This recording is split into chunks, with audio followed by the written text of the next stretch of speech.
ये सीमा भी हटा दी है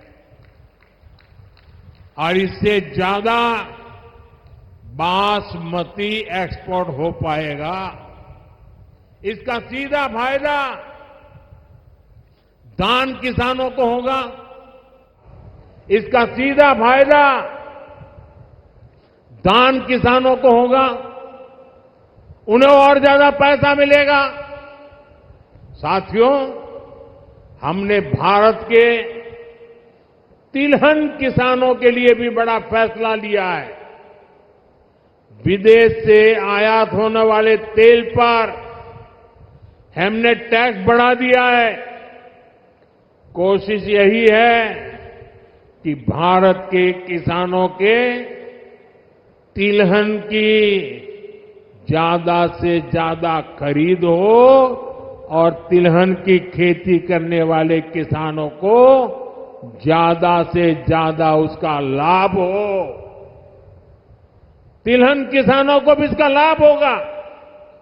अब जैसे सूरजमुखी के आयात पर पहले टैक्स नहीं था, अब 20% टैक्स लगाया गया है।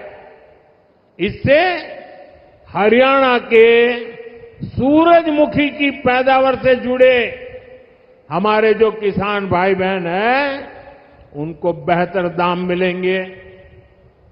भाजपा ये सब इसलिए कर रही है ताकि हमारे किसान ज्यादा से ज्यादा तिलहन उगाएं और पैसे कमाएं।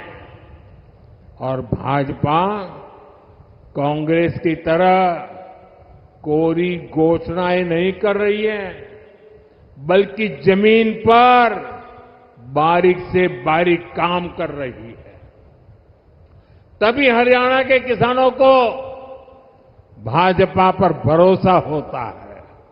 साथियों, हरियाणा के किसान हो या युवा, उनका भविष्य भाजपा सरकार में ही सुरक्षित है। बीते 10 साल में हरियाणा में भाजपा की सरकार है। हमारी सरकार पर, हमारे मुख्यमंत्री पर भ्रष्टाचार के कोई आरोप नहीं लगे। यहां भाजपा सरकार ने सरकारी नौकरियों में खर्ची और पर्ची को बंद किया। 8 अक्टूबर के बाद भाजपा की नई सरकार एक बार फिर नौजवानों के लिए हजारों नए अवसर बनाएगी। यहां युवाओं को बहुत बड़ी संख्या में नए रोजगार मिलेंगे। साथियों, सोनीपत, पानीपत की ये पूरी बेल्ट अवसरों से भरी है। यहां पर हो रहे विकास कार्य इस पूरे क्षेत्र को आधुनिक पहचान दे रहे हैं। भाजपा सरकार ने सोनीपत तक मेट्रो के विस्तार को स्वीकृति दी है। आज जिस तरह इस क्षेत्र में भाजपा ने नए हाईवे बनवाए हैं, उस मामले में तो एक क्षेत्र सबसे कनेक्टेड इलाकों में से एक बन रहा है। साथियों, हरियाणा भारत की मेडल फैक्ट्री भी है। हाल में ओलंपिक्स और पैरालंपिक्स में भारत के शानदार प्रदर्शन में हरियाणा के खिलाड़ियों की बड़ी भूमिका रही है। अब भारत में हम 2036 में, 2036 में ओलंपिक कराने के लिए प्रयास कर रहे हैं। इसका फायदा हरियाणा के नौजवानों को होगा। यहां स्पोर्ट्स का नया इंफ्रास्ट्रक्चर बनेगा। गांव-गांव में नए खिलाड़ियों को अवसर मिलेगा। आप देखिए, देश की तीसरी स्पोर्ट्स यूनिवर्सिटी यहां भाजपा ने ही सोनीपत में बनवाई है। अब हरियाणा भाजपा ने घोषणा की है, हर जिले में अलग अलग ओलंपिक खेलों की नर्सरी बनाएंगे। हरियाणा की बेटियां, हरियाणा के बेटे दुनिया भर में जाकर मेडल लाए, उसमें भाजपा हर तरह से उनकी मदद कर रही है। साथियों, आपके पास तो हमारे साथी मोहनलाल बड़ौली जी के रूप में हरियाणा भाजपा का अध्यक्ष है।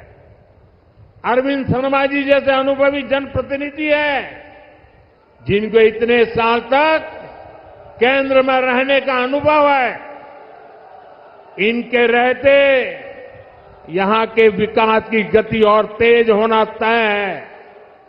साथियों, सोनीपत की ये धरती उन वीर जवानों की भी धरती है, जिन्होंने हिमालय की ऊंची चोटियों पर दिन रात मातृभूमि की रक्षा की है। हरियाणा की वीर माताओं की हजारों संतानें आज बॉर्डर पर है। यहां के अनेक संतानें हैं जिन्होंने जम्मू कश्मीर में हालात को सामान्य बनाने में मदद की है।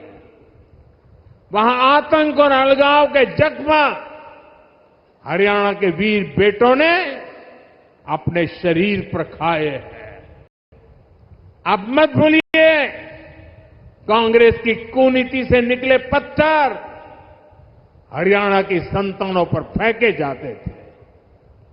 आज जब जम्मू कश्मीर में शांतिपूर्ण मतदान होता है तो सबसे अधिक खुशी हरियाणा की वीर माताओं को होती है।